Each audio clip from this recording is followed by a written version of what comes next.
안녕하세요. 알쓸맥잡 유난세입니다. 한 주 잘 보내셨죠?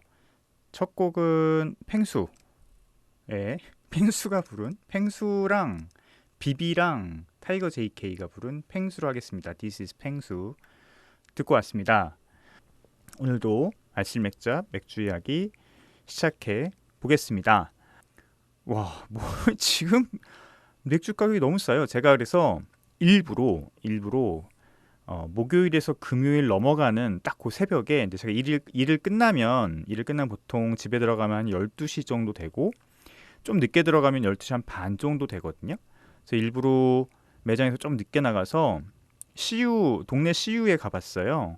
그랬더니 그 버드와이저 740ml 캔 4개가 만 원이더라고요. 대박이죠. 500ml 4개가 만 원이 아니고 740ml짜리 만 원. 예전에 그게 3개에 만 원이었어요. 근데 4개에 만 원에 하고 있더라고요. 그래서 4개에 만 원을 이제 버더라이저 740ml 4캔이니까 살려고 했더니 편의점 아저씨가 어 금요일부터는 5캔에 만 원입니다 그러는 거예요. 냉큼 샀죠. 그래서 제가 거기 인스타 올렸지만 거기 빌런 아닙니까? 빌런? 이제 미국에서 온 최강 빌런 중에 하나예요. 740ml 버드와이저 그리고 제주국이 무려 미국이에요. 대박이죠. 왜냐면 지금 환율 때문에 미국에서 넘어오는 모든 맥주들이 가격이 거의 미쳤거든요. 그런데 미국산 버드와이저가 5캔에 만 원. 그것도 500ml가 아니고 740ml. 이거 어떻게 이깁니까? 이길 수가 없어요. 그 옆에 있는 맥주들은 보이지가 않아요. 그럴 수밖에 없겠죠. 그 옆에 뭐 몇 캔 만 원, 몇 캔 만 원, 몇 캔 뭐 만천 원 맥주들이 쫙 있는데 편의점에 보이지가 않습니다. 그냥 버드와이저 미국산 무려 미제 740ml 5캔에 만 원밖에 안 보이는 거예요. 샀습니다. 샀고요. 어떤 생각이 들었냐면 야 이거 뭐 편의점 납품하는 국내 수제 맥주들 오금이 저리겠다. 이게 대기업들은 할 수 있거든요. 대기업들은 잠깐 마진을 안 보고 잠깐 수익을 포기하고 그리고 수익 포기하겠습니까? 남아요. 무조건 남아요. 그런데 그 동일 선반에서 경쟁하는 국내 수제 맥주 업계들은 진짜 손해를 보는 거예요. 오금이 저리죠. 저렇게 하면 이게 그 편의점 채널의 특성상 이렇게 나오면 제로섬 게임이거든요. 저걸 사면 내 걸 안 사게 돼 있어요. 그럴 수밖에 없어요. 몇 캔 만 원의 프레임에 갇혀 있는 맥주들 같은 경우에는 특히 대중 맥주의 영역에서는 선호의 어떤 그 경향이 뚜렷하지 않기 때문에 그냥 가격 보고 사는 경우들이 많단 말이에요. 그게 대중 맥주죠. 그죠? 라거라고 하는 맥주들이 특징들이 뭐 고만고만하기 때문에 내가 뭐 카시스버그를 안 먹어도 하이네켄을 먹으면 되고 하이네켄은 없으면 칭따오 먹으면 되고 칭따오 없으면 버드와이저 먹으면 돼요. 뭐 내가 죽어도 뭐 기린 아사히 이런 거 먹을 거야라고 하는 사람들은 솔직히 그렇게 많지 않습니다. 통계적으로 봐도 오금이 저릴 수밖에 없어요. 그러니까 내가 수제 맥주를 사러 꼭 편의점에 갈 거야. 이런 사람들은 되게 한정적일 수밖에 없어요. 편의점 채널에서는 그게 이제 대중 맥주의 영역이니까요. 그래서 아마 이 버드와이저의 행사를 보면서 국내 수제 맥주 업계들은 오금이 저릴 것이다라는 생각이 들었고 지금 버드와이저뿐만 아니라 오늘 기사도 보니까 뭐 편의점에서 뭐 이제 이게 CU에서만 시작하면 다른 편의점들은 가만히 있나요? 가만히 안 있죠. MD들이 가만히 안 있습니다. 그럼 뭐 자기네들도 해야 되거든요. 뭐 지금 난리가 났더라고요. 뭐 그런 얘기들을 또 좀 이따 맥주 뉴스 시간에 잠깐 해드리도록 하겠습니다. 자, 노래 듣고 와서 맥주 뉴스 잠깐 얘기하고 그 다음에 우리 맥주 스타일 아는 척하기 오늘 IPA 베리에이션들 좀 얘기를 하고요. 아마 그렇게 하면 IPA가 끝날 것 같고 다음 주제가 보니까 트라피스트 에일이에요. 여기 이제 수도원이라고 되어 있었는데 이제 보니까 트라피스트 위주로 되어 있고요. 제가 그 영역으로 넘어가면 이제 트라피스트 맥주들과 그다음에 뭐 다른 수도원 맥주들도 좀 얘기를 좀 해드리도록 하겠습니다. 그리고 오늘 맥주 실록에 소개할 맥주는 두 개를 가져왔어요. 하나는 사무엘 스미스 임페리얼 스타우트고요. 잉글리쉬 임페리얼 스타우트죠. 그리고 국내 수제 맥주인 고릴라 IPA 가져왔습니다. 아주 뭐 많이 얘기할 맥주들은 아니니까 간단하게 어떤 맥주인지 테이스팅 소개를 하고 오늘 시간을 마치도록 하죠. 두 번째 노래는 뉴진스의 어텐션 듣고 오겠습니다. 뉴진스의 어텐션 듣고 왔습니다. 맥주 뉴스 간단하게 얘기를 해볼까요? 아까 전에 좀 이야기했던 것을 이어서 얘기를 해보면 뉴시스에서 나온 기사인데요. 편의점에 한 캔당 1250원 맥주까지 대박이죠. 이게 7월 29일 기사거든요. CU, GS25, 뭐 세븐일레븐 이런 곳에서 100원 단위로 가격을 낮게 책정하면서 판매 경쟁을 하고 있다라는 얘기예요. GS25가 먼저 시작을 했다고 하고요. 뭐 어떤 맥주가 있는지는 굳이 말씀을 안 드리겠지만 어쨌든 번들 제품을 11,000원에서 2,000원 할인 9,000원에 판매. 대박. 매주 금요일, 일요일, 주말에는 29% 할인한 7,800원에 판매. 한 캔에 1,950원 꼴. 야, CU도 곧바로 맥주 행사에 들어갔다라고 하죠. 그래서 역시 4캔에 9,000원.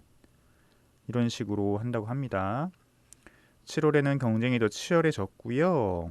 8월에는 지금 8월이잖아요. 와, 4캔에 5,000원. 수제 맥주 6캔에 9,900원. 뭐 난리 났습니다. 뭐 한 캔에 1,250원. 대박이죠. 이게 꼭 좋은 것만은 아니라고 제가 누차 말씀드렸잖아요. RC 맥잡을 계속 듣고 계신 분들은 뭐 아시겠지만 뭐 소비자 편익을 위해서는 굉장히 좋은 일이죠. 맥주를 싸게 많이 살 수 있다는 것. 그런데 이제 맥주 산업 전체로 봤었을 때는 장기간에 그렇게 좋은 일은 아니다라는 말씀을 계속 드렸고요.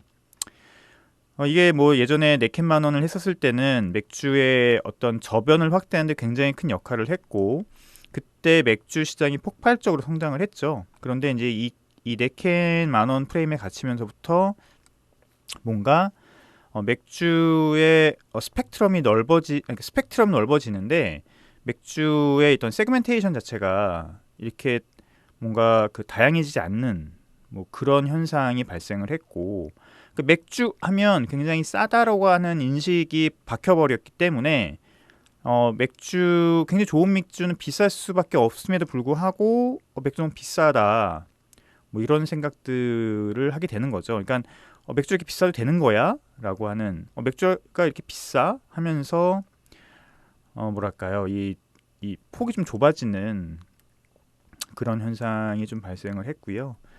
그리고 이제 어떻게 보면 대중맥주는 좀 그래도 돼요. 대중맥주들 특히 라거들 같은 경우는 4캔 만원 프레임에 4캔 만원이라고 하는 그런 어떤 카테고리에서 충분히 뭐 경쟁도 할 수 있고 또 프로모션도 할 수 있는데 이제 수제 맥주라고 하는 카테고리가 이 프레임에 갇히게 되면서부터 원래 크래프트 비어 자체가 프리미엄 제품이거든요. 프리미엄 카테고리에 있고 그런 포지션을 유지를 해야 되는 제품에도 불구하고 이제 이 카테고리 특히 편의점에서 갇혀버리면서 어떻게 보면은 이제 확장성 자체가 떨어져 버리게 된 거죠.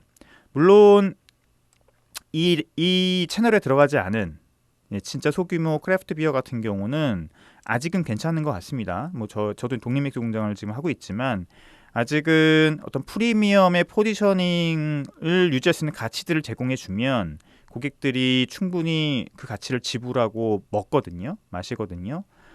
근데 이제 이 채널, 편의점 채널에 들어가는 순간 이제 그런 것들이 모든 것들이 깨져버리죠. 뭐 다른 기사 보니까 이제 뭐 프리미엄 뭐 크래프트 제품들이 출시되고 있다라고 하면서 몇 가지들이 나오고 있던데 뭐 힘들 것 같습니다. 제가 봤을 때는 채널 자체에 적합하지는 않은 그런 마케팅과 제품들이에요.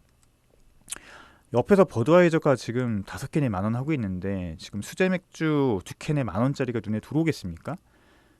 물론 몇몇 있겠죠. 몇몇. 그러나 쉽지 않을 것이다. 그리고 편의점주들의 어떤 니즈를 또 봐야 돼요. 편의점주들은 잘 안 나가는 제품은 발주를 안 할 수밖에 없어요. 뭐 그렇잖아요. 그렇기 때문에 채널 특성들을 정확하게 파악을 하고 그 채널링에 맞는 마케팅을 전개를 하는 것, 이게 굉장히 중요합니다. 모든 채널에 들어갈 수는 없거든요. 그거는 지금 자본주의 극도로 발전한 이 자본주의 사회에서는 맞지 않는 그런 상품 정책이에요. 상품의 어떤 마케팅 전략이나 아니면 처음에 기획을 할 때부터 그런 어떤 채널링들이 구상이 돼야 되고 거기에 맞게 전략들이 들어가야 되는데 모든 채널에 다 들어갈 수는 없습니다. 굉장히 오만한 생각이에요. 그렇다고 합니다. 맥주 싸게 사실 분들은 주말을 노려서 편의점으로 가십시오. 그러면 어마무시하게 좋은 가격에 맥주를 드실 수 있습니다.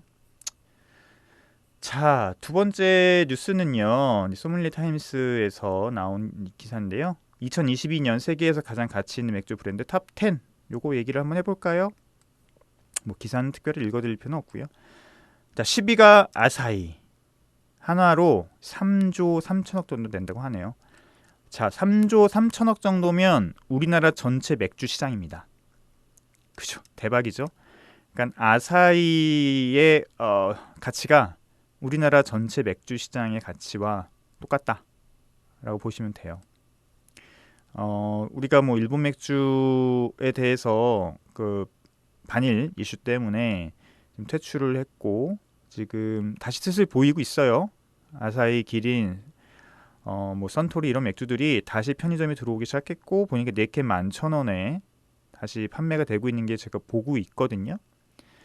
아마 정권이 바뀌었기 때문에 이제 기업들이 다시 슬금슬금 하는 것 같은데 뭐 상관없죠. 뭐 저는 상관없다고 봅니다.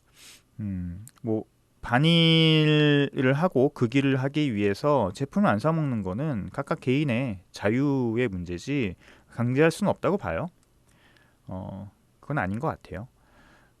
어쨌든 이 뭐 아사히가 10위고요. 9위가 기린입니다. 3조 7천억. 근데 이게 진짜 우리나라 그 전체 맥주 시장하고 비슷한 가치네요. 기린이. 기린 맥주 지금 최근에 4캔 11,000원 다시 들어왔더라고요. 사 드실 수도 있죠. 뭐 개인의 자유입니다. 그거를 드시는 거 뭐라고 그럴 수는 없어요. 내가 안 먹기 내가 일본이 싫어서 안 먹으면 되는 거지. 다른 사람이 뭐 일본 맥주를 먹는 것에 대해서 비난할 필요는 없다고 생각을 합니다. 이런 맥주들이 좋은 맥주긴 하지만 이 맥주를 대신할 수 있는 맥주들은 또 깔리고 깔렸습니다. 예, 그러니까 다른 맥주 드시면 돼요.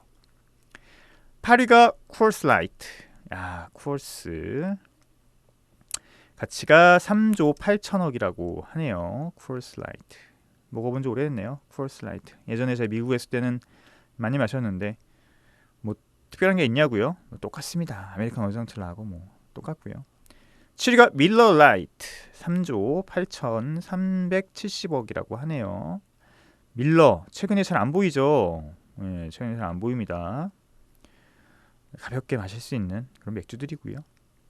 6위가 스노우예요. 스노우가 뭐냐면 설화 맥주죠. 중국 넘버 원 맥주고요.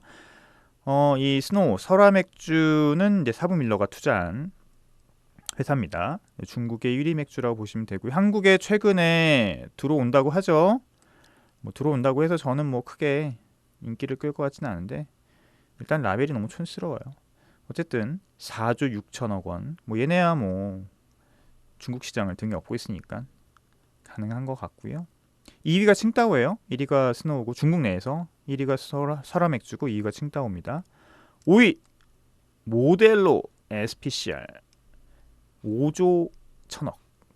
모델로 이 맥주는 네그라 모델로 맥주죠. 이 맥주가 이제 비엔나 라거 스타일의 맥주고요. 멕시코 맥주일 거예요. 한국에도 예전에 있었고요. 이 맥주는 남미에서 굉장히 큰 인기를 또 끌고 있는 그런 맥주기도 하고요. 이 맥주가 어떻게 보면 비엔나 라거의 정통성을 잇는 맥주인데 한국에서 못 봐서 좀 아쉽고 한국에 옛날에 수입돼서 팔리긴 했는데 아무래도 조금 익숙치 않은 브랜드여서 결국은 지금은 살 수 없는 맥주이고요. 그런데 이게 5위입니다. 대단하네요. 4위가 버드라이트 5조 9,389억 뭐 이렇게 하네요.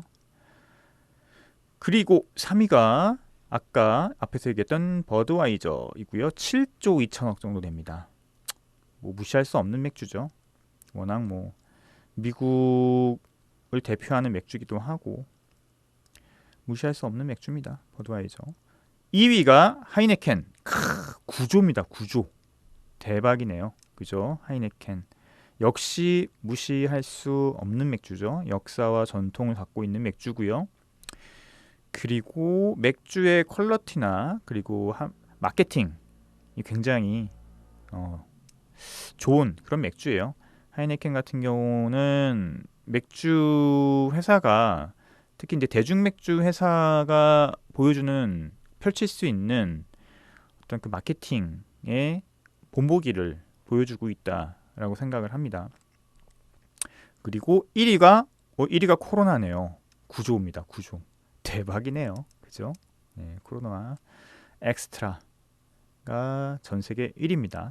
여기 사진에도 보면은 안에 라임을 넣어서 먹는 걸 볼 수 있죠. 그래서 남미 친구들은 이 코로나를 라임을 뽕 넣어서 먹습니다. 안에다 퐁 넣어요. 그리고 소금을 살짝 넣죠. 남미에서 이 코로나를 먹는 방법이고요. 이제 뭐 그런 거 있잖아요. 그 뭐 멕시코 음식이나 뭐 그런 음식이 있잖아요. 파이타라고 하죠. 파이타. 그리고 또 뭐죠? 브리또 이런 거 먹을 때 항상 이 코로나랑 먹어요. 그게 그냥 그들의 문화인 것 같더라고요. 거기에 소금과 라임을 타서 먹고요. 코로나가 1위라고 하네요. 9조네요. 9조 시장 가치가. 하여튼 이렇게 봤습니다. 근데 맥주들이 다 라거죠. 그죠? 예, 우리가 크래프트 맥주에 대해서 많이 얘기하고 뭐 우리가 혁명, 뭐 크래프트 맥주 혁명이라고 얘기하지만 아직 전 세계 시장은 라거의 시대이고요. 우리는 라거의 시대에 살고 있고요. 제가 몇 번 말씀드렸지만 뭐 쉽게 이 라거의 시대를 벗어나지 못할 것이다 라는 생각을 합니다. 워낙 싸고 인간 본성 어떤 그 갈증 해소를 위해서 가장 적합한 이 맥주기 때문에 아마 우리는 한동안 라거의 시대에 살 것이다 라는 말씀을 좀 드립니다. 그래서 저는 크래프트 비어 레볼루션이라고 하는 어떤 그런 뭐랄까요 단어는 좀 어울리지 않는다. 무브먼트 정도가 맞는다고 봐요. 레볼루션이라고 얘기를 할 정도면 이 라거 같은 경우가 진짜 레볼루션이었죠. 19세기 중순부터 영국 전 세계 1위 맥주인 영국 에일 시장을 단번에 뒤집은 이게 레볼루션이죠. 라거 같은 경우가 오히려 맥주 역사에서는 레볼루션이라는 단어를 쓰는 게 맞지 않나라는 생각이 들고 크래프트 맥주 같은 경우는 제가 봤을 때는 레볼루션이라기보다는 무브먼트 쪽이 운동 쪽이 더 맞는 것 같다는 생각을 합니다. 어쨌든 오랜만에 맥주 뉴스 2개 말씀드렸습니다. 자, 맥주 음악 듣고 와서 우리 맥주 스타일 아는 척하기 IPA 오늘 마무리를 지어보죠. 자, 세 번째 노래는 DPR 이안의 Mr. Insanity. DPR 이안의 Mr. Insanity 듣고 왔습니다. 자, 우리 오늘 이제 IPA를 마무리를 하고 트라피스트까지 갈 수 있을지는 뭐 두고 보죠. 뭐 안 되면 뭐 다음 시간에 하면 되고요. 자, IPA 저번 시간에 아마 블랙 IPA까지 제가 얘기를 한 것 같은데요. 뭐 그 다음 나온 IPA들은 크게 뭐 얘기할 것들은 없습니다. 이제 여러 가지 베리에이션들이죠. 확장판들, 뭐 이런 또 혼종들, 뭐 이런 IPA들이에요. 첫 번째 얘기할 IPA는 화이트 IPA이고요. 화이트 IPA는 벨지안 화이트와 IPA를 합친 혼종이라고 보시면 됩니다. 뭐 굉장히 크래프티한 특성이 갖고 있는 그런 스타일이죠. 뭔가 이런 맥주들 화이트 IPA를 맥주 스타일로 부를 수 있을 것이냐? 엄밀히 말해서 화이트 IPA를 맥주 스타일로 부를 수는 없죠. 뭐 카테고리라고 얘기할 수는 있을 거예요. IPA의 일종의 하위 카테고리라고는 얘기할 수 있지만 이걸 스타일로 부를 것이냐? 저는 뭐 제 개인적인 관점으로는 뭐 이런 맥주들은 아직 스타일이라고 볼 수 없습니다. 그 맥주 스타일이라고 하는 정의를 다시 한번 떠올려 보시면 제가 왜 그렇게 생각하는지 알고 계실 것 같아요. 어쨌든 화이트 IPA는 그런 맥주고요. 뭐 읽으면서 정리를 해드리죠. 뭐 여름철 리넨 정장과 여름 원피스에 가장 어울리는 완벽한 맥주가 바로 흰 빛깔의 맥주다. 화이트 IPA는 호배 개성이 강한 IPA와 밀 유지에 탁한 화이트 비어, 윗비어죠. 뭐 차이를 메워주는 혼성 에일이고요. 벨기에 화이트 비어는 오렌지 껍질과 코리안더로 양조가 되는데 이들 원료는 시트러스와 향신료의 매력적인 풍미를 더해준다. 화이트 비어는 햅쌀에 흠뻑 젖은 여유로운 오후가 저녁으로 넘어갈 때 한잔하기 딱 좋은 부드럽고 우아한 맥주다. 라고 하고요. 이제 여기에 과일 풍미에 잘 어울리는 시트러스 향의 홉을 추가해 완벽을 추구한다. 라고 합니다. 이 맥주는 밸런스를 맞추기가 쉽지는 않아요. 화이트 IPA를 만드는 게 단순히 벨지안 화이트에다가 홉을 추가해서 화이트 IPA를 만들겠다. 그렇게 쉽진 않습니다. 그래서 좋은 화이트 IPA는 이 벨지안 화이트 비어에 어울리는 홉을 어느 타이밍에 넣는지를 알고 있는 양조사가 잘 만듭니다. 그런데 이 벨지안 화이트 같은 경우는 효모 자체에서 나오는 그 향들이 있어요. 뭐 바나나 향까지는 아닌데 과일 에스테르, 바나나와에 가까운 과일 에스테르 향이 나오는데 그 에스테르 향과 어울리는 호흡을 찾는 것도 일단은 쉽지 않고요. 그리고 전체적으로 맞는 밸런스를 추구하기 위해서 어느 타이밍에 그 호흡을 드라이호핑을 해야 되느냐 또 솔직히 양조사에 많은 경험이 필요한 일입니다. 그래서 아주 쉽지는 않다. 알코올 도수가 높으냐? 꼭 그렇진 않습니다. 여기 체인 브레이커 화이트 IPA는 5.6도, 화이트 IPA 사라낙 브루어리의 화이트 IPA는 6도 정도 되거든요. 그러니까 우리가 알고 있는 IPA처럼 6.5도, 7도까지 올라갈 수도 있겠죠. 그럴 수도 있고 이렇게 아닐 수도 있다. 두 개의 맥주의 결합체다라고 보시면 될 것 같아요. 그리고 레드 IPA가 있네요. 레드 IPA는 간단하죠. 레드가 붙으면 다 색깔이 엠버 컬러라고 보시면 될 것 같고요. 여기 보시면 이 스타일은 간단히 파악된다. 레드 IPA는 캐러멜 메가의 지출 비중이 상당하다. 캐러멜 메가를 통해 맥주는 진하고 달콤한 풍미에다 사탄의 옷에서 바로 뽑아낸 듯한 색을 띈다 라고 되어 있습니다. 그래서 이 맥주 같은 경우는 색깔이 짙은 엠버에다가 약간 몰티한 특성을 갖고 있고 거기에 이제 호배 특성이 들어가 있는 그런 맥주라고 보시면 되고요. 레드 IPA도 한때 한국에서 마실 수 있었죠. 여기서 소개되고 있는 레드 IPA는 미드나잇 선 양조에서의 소카이 레드 IPA랑 그다음에 그린 플래시 게 있었네요. 그린 플래시 호펠 레드라고 하는 레드 IPA를 소개하고 있는데요. 한국에서도 좀 그런 맥주들이 있었던 것 같아요. 그런데 그렇게 인기를 끌지는 못했던 것 같고 애매해요. 이 레드 IPA를 또 구분하는 게 또 애매한 게 이렇게 구분할 수도 있지만 또 어떻게 보면 그 전통 IPA에서도 약간 붉은색을 좀 띠는 IPA들이 있거든요. 그런 맥주 같은 경우도 되게 특성이 비슷비슷합니다. 그래서 이것도 좀 애매한 스타일이긴 하죠. 어쨌든 색깔이 좀 진하고 엠버, 약간 라이트 브라운, 미디움 엠버, 라이트 브라운까지 가면서 물티한 특성을 갖고 있고 거기에 쓴맛과 호배 향이 같이 있는 IPA라고 보시면 될 것 같아요.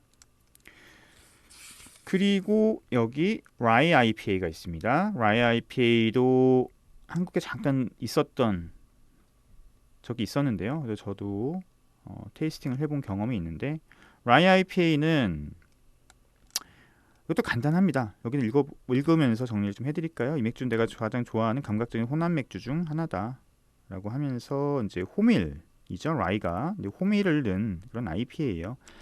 근데 이 맥주 라이 IPA의 가장 큰 특징은 바디감이에요. 그러니까 텍스처죠. 텍스처. 라이가 들어가면 호밀이 들어가면 기본적으로 텍스처가 좀 스파이시해집니다. 그러니까 스파이시라는 표현이 기본적으로 이제 향에 대한 표현이잖아요. 그리고 이제 외국에서는 이 스파이시한 표현을 맵다라는 표현보다는 자극적인이라는 뜻으로 쓰는데, 그래서 향신료도 스파이시라고 하고 페놀릭도 스파이시라고 하고, 약간 우리가 느꼈을 때 뭔가 자극적인 느낌을 받았을 때는 다 이 스파이시라는 표현을 쓰는데, 텍스처에서도 스파이시를 씁니다. 그래서 이 텍스처에서 스파이시를 썼을 때는 다른 말로 표현하면 샤프라고 표현하셔도 될 것 같아요. 샤프, 날카롭다. 우리가 어떤 이거는 꼭 뭐 맥주에서뿐만 아니라 와인도 그렇고 다른 어떤 그 위스키도 그렇고 텍스처에서 샤프하다는 느낌을 쓰거든요. 날카롭다. 근데 이 호밀이 들어간 이 술의 특징이 이 샤프하고 스파이시한 텍스처를 갖고 있어요. 이거는 맥주뿐만 아니라 위스키도 그렇습니다. 위스키 같은 경우도 라이가 들어간 호밀로 만든 위스키들이 굉장히 텍스처가 스파이시해요. 그런 걸로 구분할 수 있거든요. 근데 맥주도 그렇습니다. 이게 또 호불호가 있습니다. 그래서 이 라이 IPA를 좋아하시는 분들도 있지만 매니아들이 있죠. 그런데 일반적인 IPA를 생각하고 이 라이 IPA를 드셨을 경우에는 이 텍스처에서 약간의 이질감을 느껴서 또 안 좋아하시는 분들도 있고 그러세요. 위스키 얘기를 하고 있네요. 여기서는 나는 올드 오버홀트나 리튼하우스 같은 호밀 위스키의 기분 좋은 짜릿함을 음미해 왔다. 이들 위스키는 드라이하고 스파이시한 맛을 담고 있어 메이커스 마크 같은 버번 위스키의 달콤함과는 신선한 대조를 이룬다. 그죠? 메이커스 마크랑 좀 다르죠. 호밀이 맥주에 사용되면 복합성과 날선 느낌. 이게 이제 그 아까 말씀드린 샤프하다는 표현하는 느낌이거든요. 미모한 스파이시함, 상쾌하게 드라이한 끝맛을 더할 수 있다. 다시 말해 호밀의 특성이 기분 좋게 쓴 IPA를 완벽하게 보완해준다. 보완해준다라기보다는 제가 봤을 때는 조금 더 강하게 해주는 것 같아요.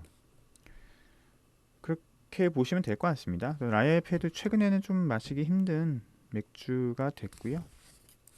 벨지안 IPA는 어떤 맥주냐면 벨지안 IPA는 이렇게 생각하시면 될 것 같아요. 벨지안 효모의 특성과 IPA 호흡의 특성이 결합된 이렇게 생각하시면 됩니다.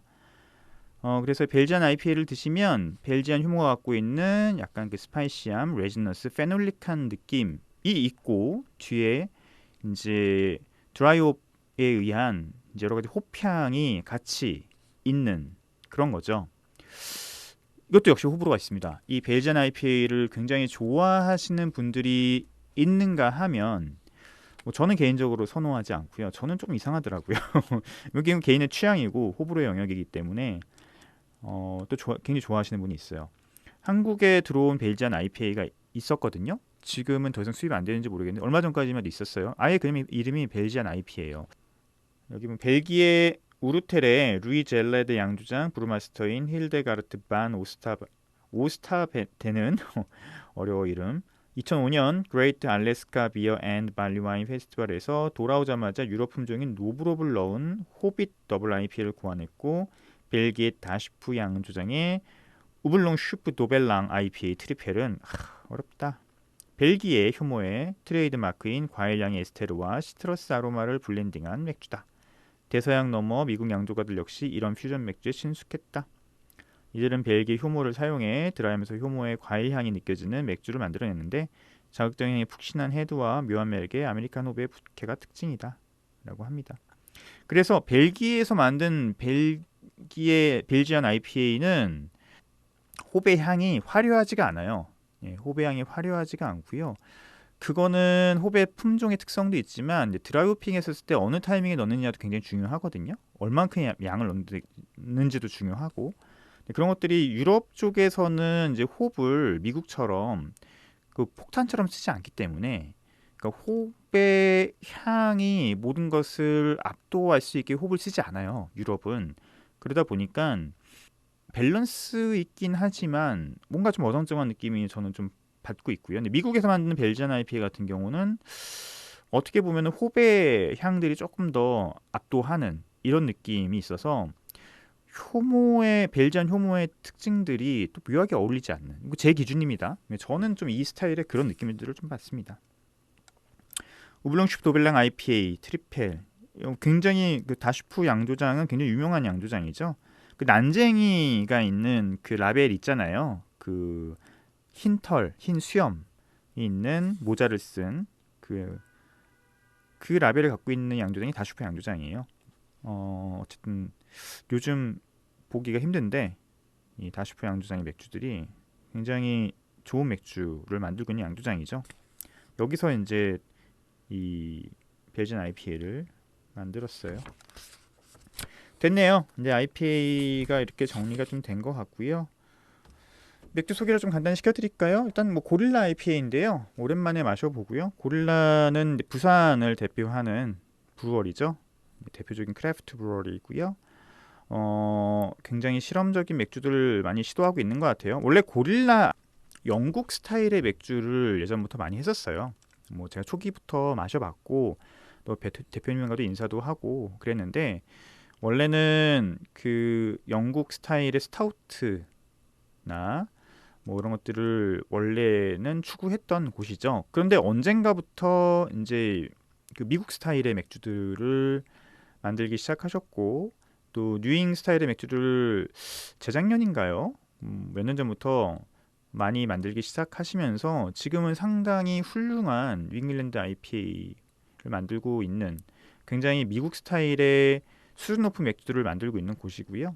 또 최근에 제가 마셔본 인상 깊은 맥주는 이제 콜드 IPA. 콜드 IPA도 소개시켜 드려야 되나? 근데 콜드 IPA 같은 경우는 라거 효모를 이용을 한 IPA라고 보시면 됩니다. 최근에 이제 고릴라 브루잉에서 만든 콜드 IPA를 마셔봤는데 굉장히 나쁘지 않았어요. 근데 이 고릴라 IPA는 그 중에서 가장 어떻게 보면 정석적인 IPA라고 할 수 있죠. 맛있게 마셨습니다. 뭐 향적으로는 이제 파이니한 향들 느낄 수 있었고요. 약간 몰티함도 역시 가지고 있었던 맥주인 것 같고요. 알코올 도수가 5.4도예요. 그래서 편하게 마실 수 있는 맥주라고 보시면 될 것 같습니다. 약간 그레시한 느낌도 좀 있고요. 그다음에 민티한 느낌도 좀 있었습니다.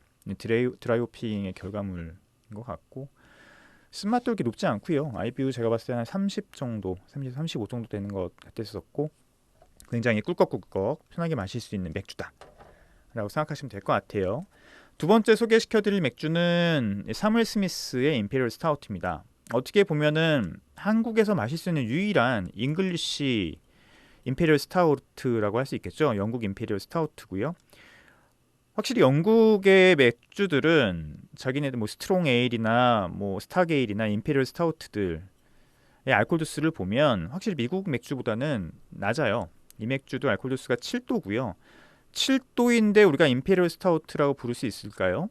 뭐 영국 스타일이라면 가능합니다. 가능할 것 같고요. 미국에서는 최소한 8도 이상은 돼야지 우리가 임페리얼 스타우트라고 보통 얘기를 하죠. 이 사무엘 스미스는 굉장히 유서가 깊은 양조장이고요. 제가 영국에서 10년 전에 영국에 갔을 때, 그쵸, 거의 10년 전이네요. 10년 전에 영국에 갔었을 때 굉장히 맛있게 먹었던 그런 영국 정통 스타일의 맥주들을 만들고 있고요. 제가 이 사무엘 스미스 임페리얼 스타우트는 그래서 10년 전에 이미 테이스팅을 해봤습니다. 그래서 몇 년 전에 이 맥주가 한국에 들어왔을 때 굉장히 기뻤던 그런 기억이 있습니다. 그래서 제가 찍었던 사무엘 스미스 임페리얼 스타우트 최초의 사진은 미수입분이었어요. 제가 영국에서 가져온 그런 어떤 사진이었는데 최근에는 이제 와인앤모어나 이런 곳에서 쉽게 구입할 수 있어서 맥주를 공부하시는 분들이라면 반드시 드셔보셔야 되는 맥주이고요. 이 맥주 임페리얼 스타우트지만 미국의 임페리얼 스타우트 확실히 톤 다운이 되어 있습니다. 다크 초콜릿 그리고 쓴맛이 있긴 한데 쓴맛이 maybe 한 40에서 45 정도 되는 쓴맛이기 때문에 아주 강력한 쓴맛, 물론 스트롱 비터니스긴 하지만 미국의 임페리얼 스타우트보다는 확실히 쓴맛이 좀 절제되어 있고요. 다크 초콜릿의 향도 그렇게 아주 강하진 않습니다. 굉장히 밸런스 있는 그런 어떤 다크 초콜릿의 향을 갖고 있고요. 그래서 마시기 굉장히 편합니다. 그게 이제 영국 맥주에서 우리가 느낄 수 있는 일반적인 느낌들이잖아요. 그래서 뭐 이런 맥주들은 내가 아주 쓴맛을 강하거나 알코올 도수가 높은 그 스타우트를 못 마신다 라는 분들한테 적극적으로 추천해 드리고요. 오히려 이제 아포가토 같은 거 아이스크림에다가 같이 넣어서 먹기도 아주 뭐 나쁘지 않은 맥주인 것 같습니다. 맥주 공부하시는 분들 반드시 드셔봤으면 좋겠고, 그냥 블라인딩으로 하면은 포터 정도로 그러니까 아메리칸 포터 정도로 생각하실 수도 있고요. 그리고 약간 뭐 다른 스타일의 다크 비어라고 생각할 수도 있습니다. 그래서 명확히 차이점은 여기서 프루스트 에스테르가 느껴진다는 거예요. 그게 굉장히 중요합니다. 이 사멜 스미스 임페리얼 스타우트에서도 프루트 에스테르가 느껴지거든요. 그 점을 반드시 기억하시고 찾아내시기 바랍니다. 시간이 다 됐습니다. 다음 시간에 또 돌아오겠습니다. 안녕히 계세요.